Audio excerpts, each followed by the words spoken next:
Berapa lama dia nak habis lawan pedang lah? Lah. Ini time tak sampai. Yelah, aku pun lapar lah. Gunakan segala kebolehan. Yeah. Wahai bangsi hikmat, nasi kandar doa.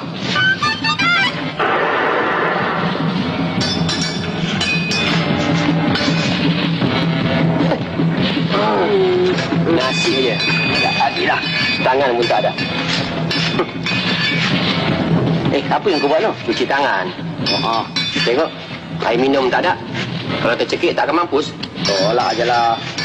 Cukup siksa nak makan kau punya pencarian.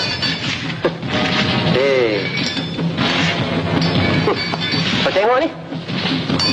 Ikan Apollo yang kau minta.